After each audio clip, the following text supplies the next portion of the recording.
Good morning, John Q.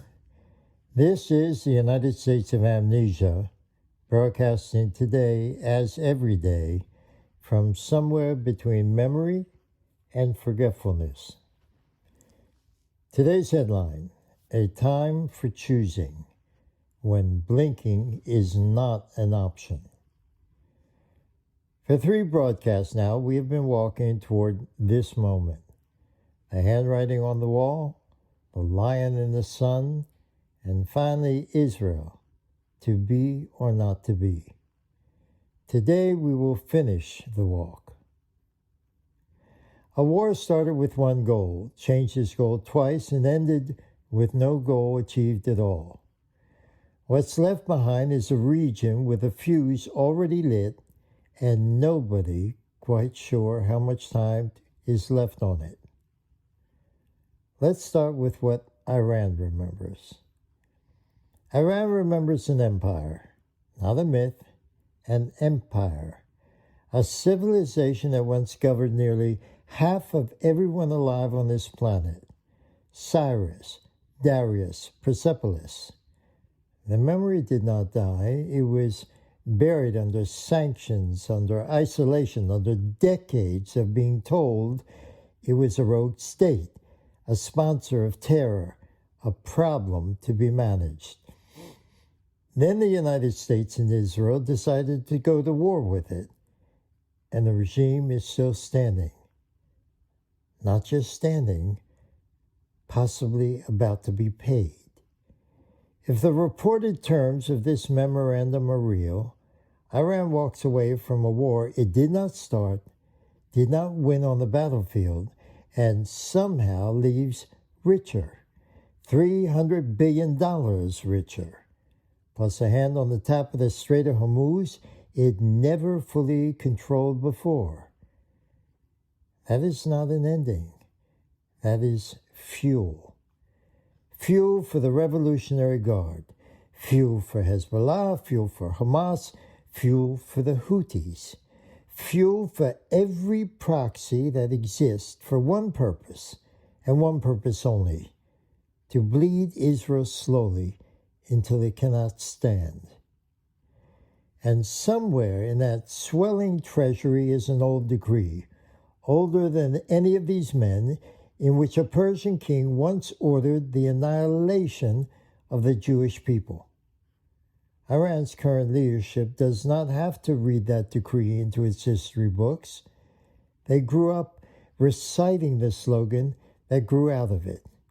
Death to Israel is not graffiti to them, it is policy. And now, possibly, it is funded policy, funded by the United States of Amnesia.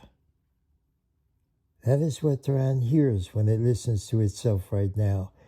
Not a defeated state, a resurrected empire. Now listen to the other side of this. Israel does not remember an empire.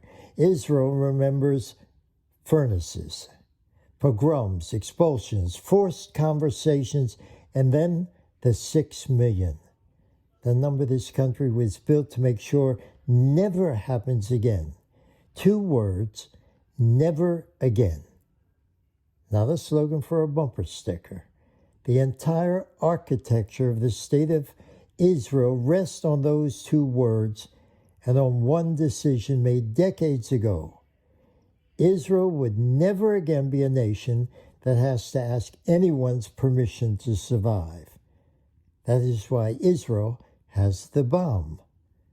Not to use it as a flag, to use it as the last word in an argument it never wants to have to finish. Iran does not have the bomb yet. Today, that gap is the only thing standing between rhetoric and extinction. And here is the brutal arithmetic nobody on the Sunday show wants to say out loud. That gap is closing. And Israel knows the day it closes is the day every calculation changes for them and for the world watching the clock. Now, lay the second piece of this over the first. While Iran was getting richer, Israel was getting more alone. Not just criticized, that's old news. Israel's heard the criticism since the day this state was declared. This is different. This is Israel listening to its only true superpower ally openly discuss cutting off the weapons that keep it alive. This is condemnation from governments who once stood beside it, now treating Israel as an irritant, as a pariah rather than an ally. This is a country of 6 million people doing the math on a region and an enemy of 90 million who have just watched the United States start a fight, change its mind twice about why it was fighting, and leave the table without the one thing that actually mattered. The regime that started this is still in power. So here's where this broadcast has to stop being comfortable.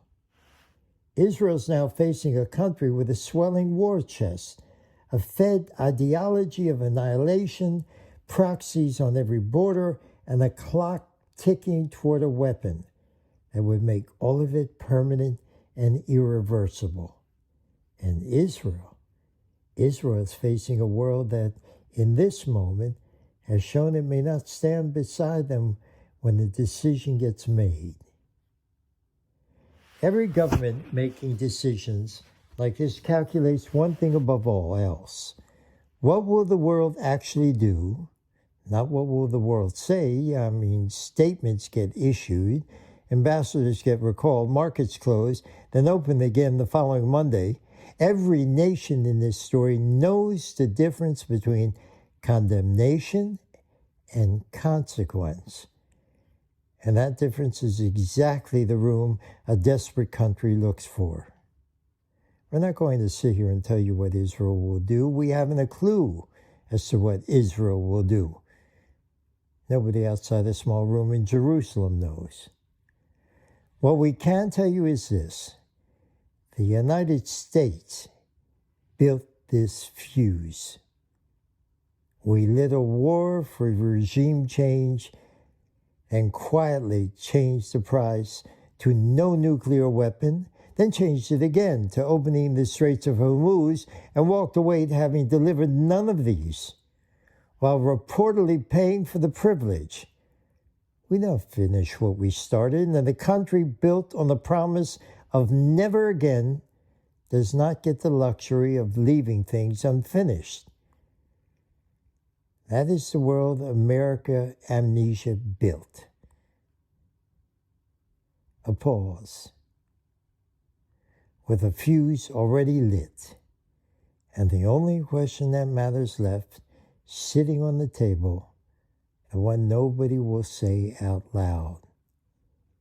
Will Israel be forced to decide it has run out of time before Iran gets the bomb? And that's what I will leave you with today. A word to the wise, truth is virtue, amnesia is sin. Remember.